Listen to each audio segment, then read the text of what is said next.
Selamat datang semuanya. Hari ini kita akan membahas tentang laporan keuangan sederhana dalam akuntansi. Laporan keuangan adalah ringkasan transaksi keuangan perusahaan yang disajikan dalam bentuk terstruktur. Laporan keuangan adalah dokumen yang menyajikan informasi keuangan perusahaan seperti aset, liabilitas, ekuitas, pendapatan, dan juga beban. Tujuannya adalah memberikan gambaran tentang kinerja dan posisi keuangan perusahaan. Ada 4 jenis laporan keuangan utama. Yang pertama adalah laporan laba rugi, kedua adalah laporan perubahan ekuitas, yang ketiga adalah neraca, yang keempat adalah laporan arus kas. Hari ini kita akan fokus pada 3 yang pertama. Pertama, laporan laba rugi. Laporan ini menunjukkan pendapatan dan beban perusahaan selama suatu periode.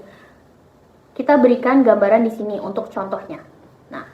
Laba bersih dihitung dengan mengurangi beban dari pendapatan. Dalam contoh ini, total pendapatannya 410 juta rupiah. Total beban 230 juta rupiah. Dikurangi pajak 60 juta rupiah, maka laba bersihnya adalah 120 juta rupiah. Kedua, laporan perubahan ekuitas. Laporan ini menunjukkan perubahan modal pemilik selama suatu periode. Nah, kita langsung tampilkan contohnya di sini. Modal akhir dihitung dengan menambahkan laba bersih ke modal awal. Dalam contoh ini, modal akhirnya adalah 502.500.000 rupiah. Yang ketiga ada neraca. Laporan ini menunjukkan posisi keuangan perusahaan pada suatu tanggal tertentu, meliputi aset, liabilitas, dan juga ekuitas. Kita juga tampilkan contohnya di sini.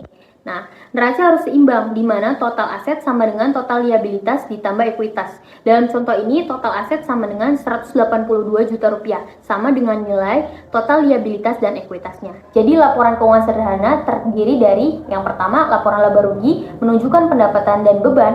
Yang kedua adalah laporan perubahan ekuitas, menunjukkan perubahan modal. Yang ketiga ada neraca, menunjukkan posisi keuangan perusahaan. Dengan memahami laporan keuangan, kita dapat menilai kinerja dan kesehatan keuangan perusahaan. Sekian untuk materi kali ini, sampai jumpa di sesi pembelajaran berikutnya. Terima kasih.